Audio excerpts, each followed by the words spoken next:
Right now, this is basically farmland, quiet roads, open space, and not a lot happening. But if this plan moves from concept to concrete, this stretch of west of Illinois Route 30 and north of Rance Road in Oswego could become one of the wildest sports developments Chicagoland has seen in years.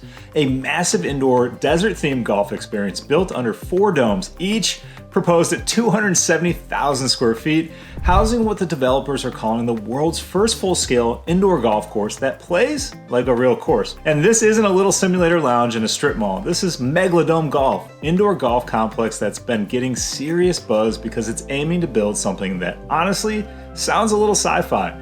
They've announced a $50 million investment fund for the build, and the reason I'm covering it is simple. This is the kind of macro development that doesn't just affect one neighborhood. It can pull visitors, traffic, jobs, and future housing demand from a whole slice of western suburbs. So let's break down what's proposed, what Oswego trustees have already signaled, and what this could mean for home values in the area. If you live in Chicagoland, you already know the annual rhythm. Golf season shows up, sticks around for a while, and then winter hits and the whole region collectively goes, well, see you in April. And sure, people do simulators, indoor golf ranges, golf trips to warmer climates, but the point is, in a cold weather metro, golf is seasonal by default. The CEO of Megalodome Golf told Golf Magazine that winter creates a real performance reset each and every year, and he called the long layoff a real momentum killer. So their pitch is basically, what if golf wasn't seasonal anymore, but a real course experience inside a climate-controlled facility, creating year-round golf without Chicago weather getting a vote? That's the problem that's looking to be solved, and honestly, I'm all for it. The company is pitching a complex with a par 30 9-hole executive course under 3 massive domes and a 4th dome functioning as a practice and training facility.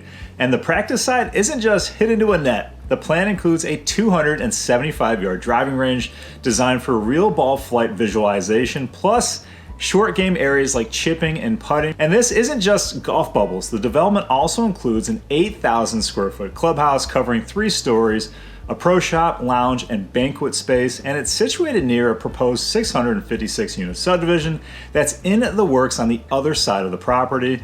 So if you look at this for a second, it starts to look less like one attraction built in the middle of a cornfield and more like growth mode, recreation, events, and future residential housing nearby. And this isn't just some rumor. The village has already weighed in on the project. Back in September of 2024, Oswego Village trustees unanimously approved concept plans for the project, with multiple outlets noted this is still tied to financing and execution timelines, and at least one recent report points to a target opening in fall of 2027.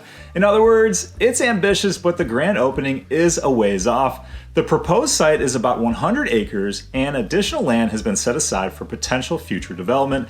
And according to local reports, the domes would be about 110 feet high, designed to withstand winds up to 120 miles per hour, which for this area will come in handy.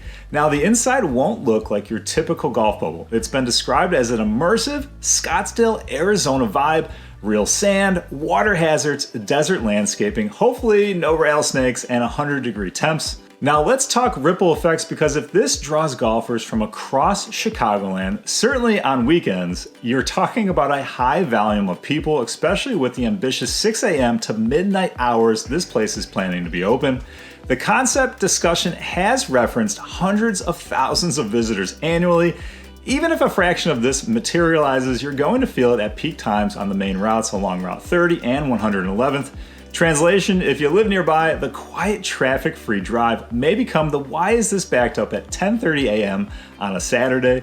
Local reporting says a traffic study would be done to avoid overburdening adjacent roads, which is a polite way of saying we know this could get busy and we may need to expand the roads. And when you pull that kind of traffic into one area, you typically get on the follow-up development. Restaurants want in, retail follows, service businesses come as well, maybe even a hotel or two. But on the flip side, traffic is often the price of admission for new amenities, a new tax base, and all-weather year-round destination, the kind of place that doesn't depend on seasonality to survive. Now, a big question to be discussed, is this good for the locals or just for the visitors? Looking at it from an economic point of view, if a dramatic transformation like this is executed well, it will create local jobs, open the door for more development in Oswego and Plainfield, and make the area a destination city by attracting more people who want fun vibes close to home. Now, this type of change mirrors the broader trend that's made Oswego, Plainfield, and South Naperville remarkable in recent years, with all these areas seeing about a 15% population growth from 2014 to about 2026, with plenty of open land for new home developments that seem to be popping up all over. Because of its population increase, Plainfield was just named the biggest boomtown in all of Illinois, and Oswego is number 7 in the list of fastest growing cities in the state. It's only a matter of time before additional major developments catch up. Now, for a long time, Oswego and Plainfield residents, the change may seem pretty dizzying, and those who moved here specifically for small town feel might worry about losing what made the community special. However, the careful planning behind these developments suggests this area can grow without sacrificing its soul and maintaining its unique character while adding the conveniences that modern suburban life demands. Now, median home values in Oswego are around $475,000, while Plainfield is $460,000, which 5 years ago was closer to about $305,000 and $295,000 respectively. And that 5-year appreciation of 55% is right in line with the national average.